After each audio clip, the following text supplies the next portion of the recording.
Welcome to my YouTube channel ABC चौगाई। यानी ABC चौगाई में आपका स्वागत है। आज मैं कार्बनिक रसायन से संबंधित एक विषय लेकर आया हूँ, जिसका नाम है कार्बन और उसके यौगिक, अर्थात carbon and it's compounds. Carbon और उसके यौगिक। तो संसार में कार्बन और उसके यौगिक दो स्रोतों से पाया जाता है।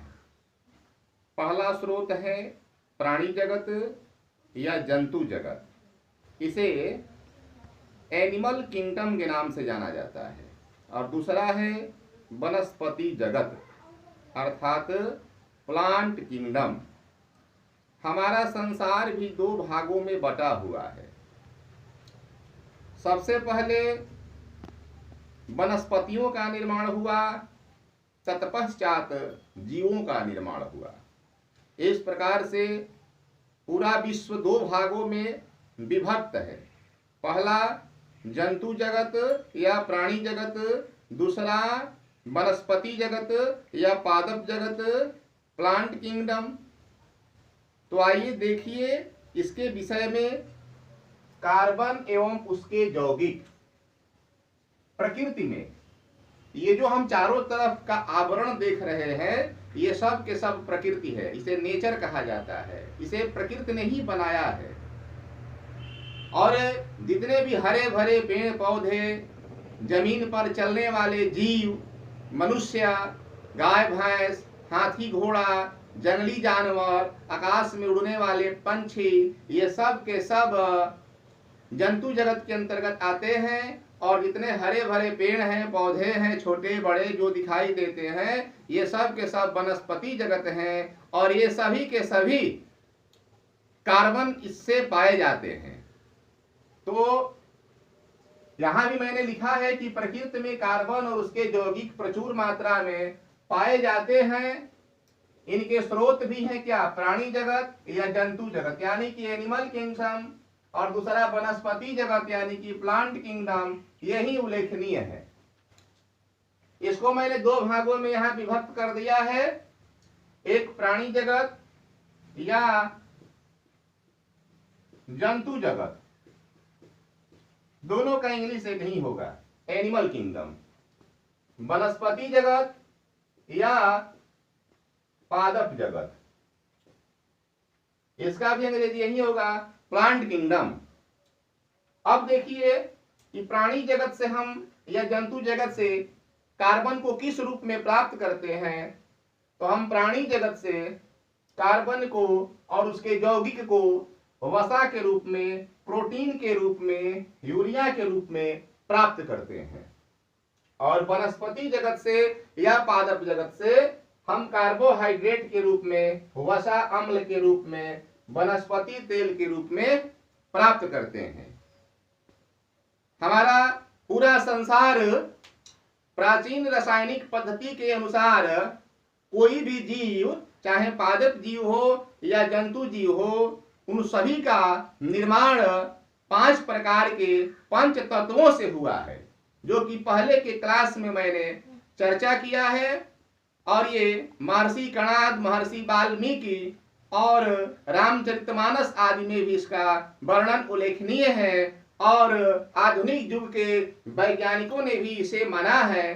तो देखिए कौन कौन से हैं। तो क्षितिजल पावक गगन समीरा, पंच तत्व रचित अति अधम शरीरा। शरीरा यानी मनुष्य का ही शरीर नहीं, इस पूरे संसार में जितने भी जीव दिखाई देते हैं वे सब के सब 5 प्रकार के तत्वों से बना है। और इन तत्वों में कार्बनिक पदार्थ भी है और अकार्बनिक पदार्थ भी है। जैसे अपने हम शरीर को ही लें तो मनुष्य के शरीर में जितने भी वायु है ये अकार्बनिक पदार्थ है, जल जो है अकार्बनिक पदार्थ है, खून और वसा कार्बनिक पदार्थ है, इसमें अस्थि है, मांस है, मज्जा है, चमड़ा है, ये सब के सब कार्बनिक पदार्थ है। कार्बनिक पदार्थ को हम कैसे पता करेंगे?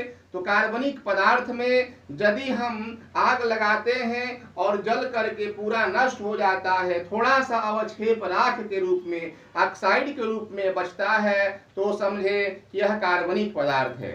इसीलिए पेड़ पौधे, घास, पुआल इत्यादि सभी जलाने पर जल जाता है और इसका थोड़ा सा अवक्षेप बचता है। उसी तरह से जीव जंतु पशु पक्षी भी जलाने पर पूर्ण रूप से जल जाते हैं और उसका थोड़ा सा अवक्षेप बचता है। इससे सिद्ध होता है कि ये सब के सब कार्बनिक पदार्थ है।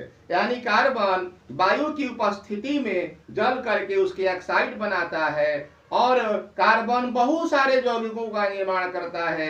इसीलिए इस पाठ का नाम रखा गया है कार्बन और उसके प्रमुख यौगिक।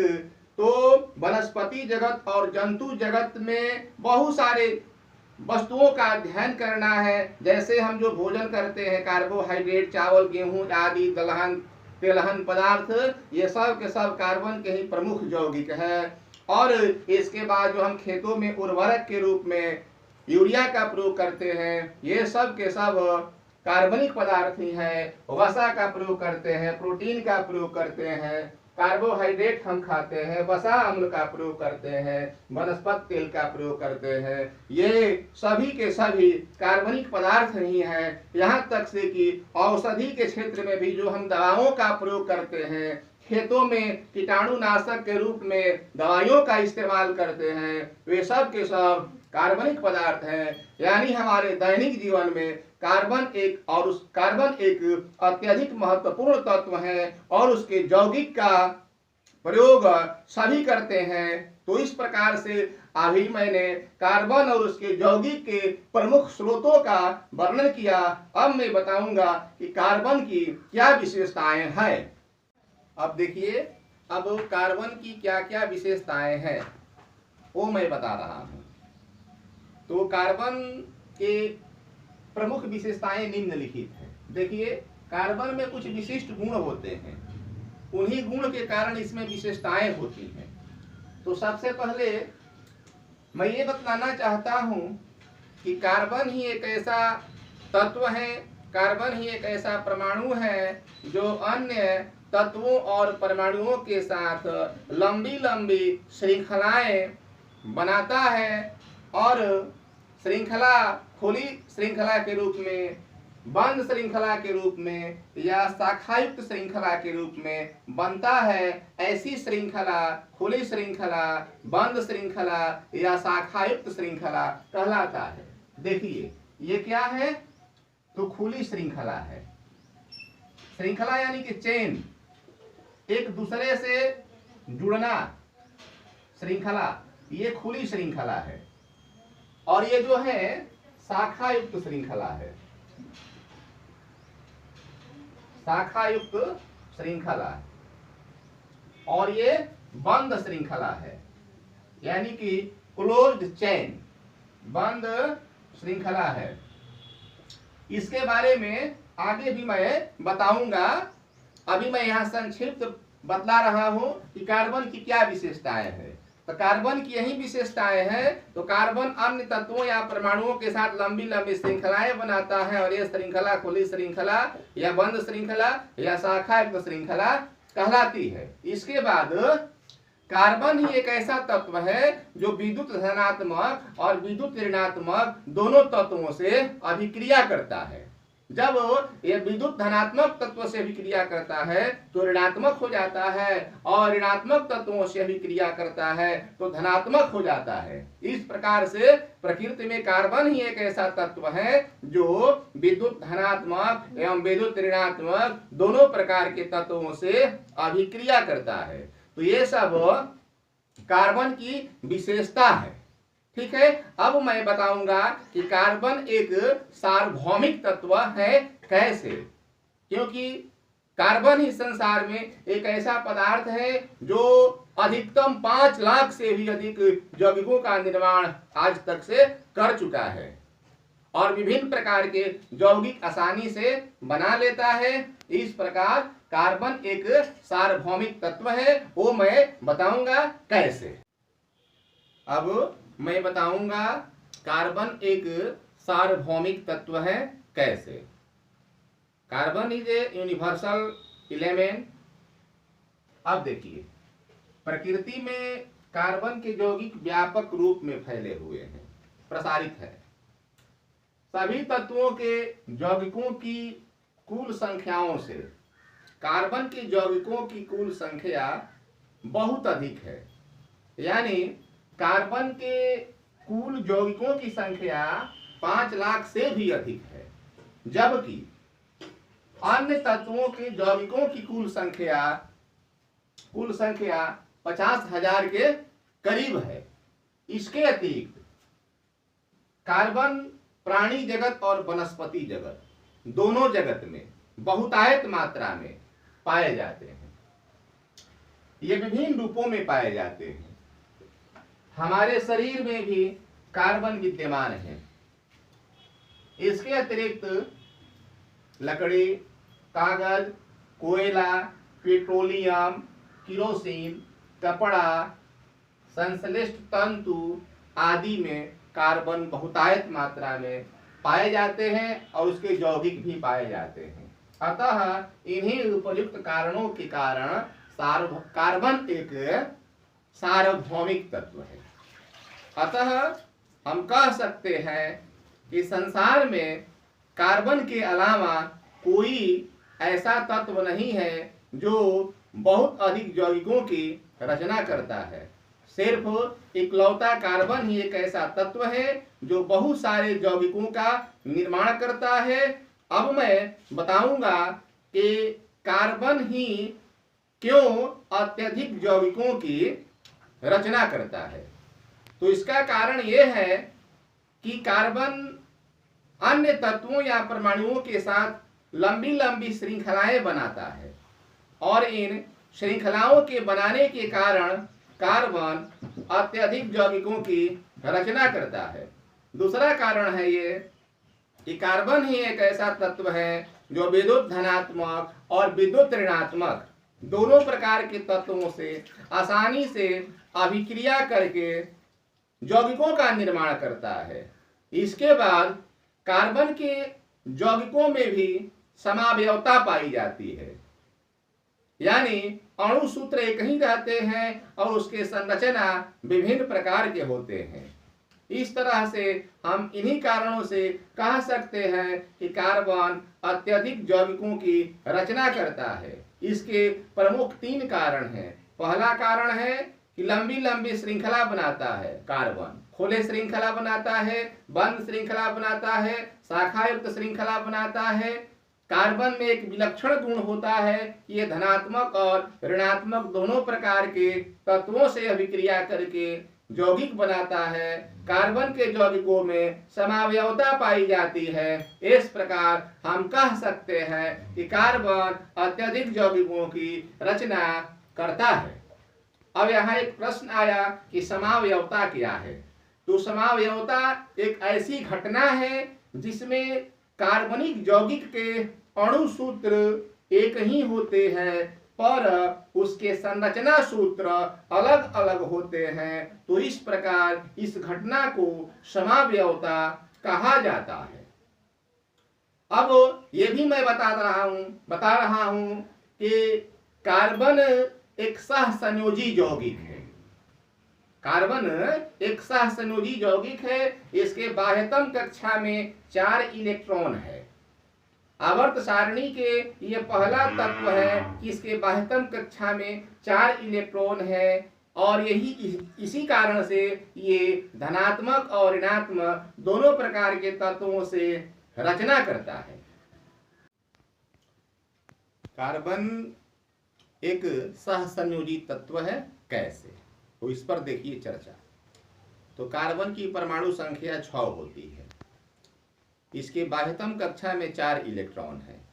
इसका इलेक्ट्रॉनिक विन्यास 2-4 सेल में और 1s2 2s2 2p2 सब सेल में होता है।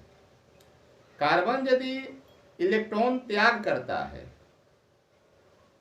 तो हीलियम जैसा उसका रचना हो जाता है, शेष उसके कोई इलेक्ट्रॉन जो बचते हैं। और यदि ग्रहण करता है तो वह नियॉन जैसा हो जाता है। यानी वो आपस में तत्वों के इलेक्ट्रॉनिक साझा के फलस्वरूप ही अक्रिय गैस जैसा रचना प्राप्त करता है। ये आसानी से इलेक्ट्रॉन त्याग कर सकता है, आसानी से इलेक्ट्रॉन ग्रहण कर सकता है। कार्बन एक छोटा तत्व है, ये मजबूती के साथ बंधन बनाता है और इस प्रकार हम कह सकते हैं कि कार्बन एक सहसंयोजित तत्व है। अब देखिए कार्बन के संक्षिप्त परिचय। कार्बन एक काला रंग का पदार्थ है, इसे काजल भी कहा जा सकता है। इस तत्व का परमाणु संख्या 6 है, परमाणु भार 12 है। इसका इलेक्ट्रॉनिक विन्यास 2-4 सेल में यानी कक्षा में और सब सेल में इसका इलेक्ट्रॉनिक विन्यास 1s2 2s2 और 2p2 होता है। ये p ब्लॉक के तत्व है। ये 2 कक्षाओं में बटा है, इसलिए इस तत्व की आवर्त संख्या 2 हुआ। वर्ग संख्या, तो वर्ग संख्या मेंडलीफ की आवर्त सारणी के अनुसार कार्बन का वर्ग संख्या 4th है, 4th ग्रुप में है। और आधुनिक आवर्त सारणी में ये वर्ग 14 के तत्व है। वर्ग 14 में और भी अन्य तत्व हैं, जैसे कार्बन के अतिरिक्त और तत्व कौन कौन से हैं? तो कार्बन के बाद सिलिकॉन है, जर्मेनियम है, अस्टाइनम यानी कि टीन है और पीबी यानी कि लेड सीसा है। तो इस प्रकार से आज मैंने कार्बन और उसके यौगिक के संदर्भ में कार्बन के यौगिक संसार में किन किन स्रोतों से पाया जाता है ये बताया, यानी पादप जगत और जंतु जगत, वनस्पति जगत या प्राणी जगत। कार्बन की विशेषताएं क्या है? कार्बन एक सार्वभौमिक तत्व है। कार्बन ही अत्यधिक यौगिकों की रचना करता है। क्यों? कार्बन एक सहसंयोजी तत्व है। कैसे? और कार्बन के संक्षिप्त परिचय बताया। तो अब मैं प्रत्येक दिन की भांति आज भी आप लोगों के बीच 5 प्रश्न दूंगा और इन प्रश्नों का उत्तर आप कमेंट बॉक्स के माध्यम से, व्हाट्सएप के माध्यम से या कॉल के माध्यम से आप दे सकते हैं। अब आप बताएं। देखिए पहला प्रश्न, कार्बनिक यौगिकों के किन्हीं 2 स्रोतों के नाम लिखें। दूसरा, कार्बन की कोई एक विशेषता लिखें। कार्बन के यौगिकों की संख्या कितनी है लिखें। कार्बन बहुसंख्य यौगिकों की रचना करता है, एक कारण दे। और 5वां प्रश्न है, कार्बन का आवर्त सारणी में क्या स्थान है। तो इस प्रकार से आज बस इतना ही, और 5 प्रश्न दिए हैं, इसका आप लोग उत्तर देंगे और मन क्रम वचन से आप लोग पढ़ेंगे और पढ़ने की भावना जागृत करेंगे, दूसरों को भी सहायता करेंगे। और जो कोई भी दिक्कत हो पढ़ने में तो आप कमेंट के माध्यम से या फोन के माध्यम से आप हमसे संपर्क कर सकते हैं, मैं आपका समाधान कर दूंगा। बस आज इतना ही, धन्यवाद।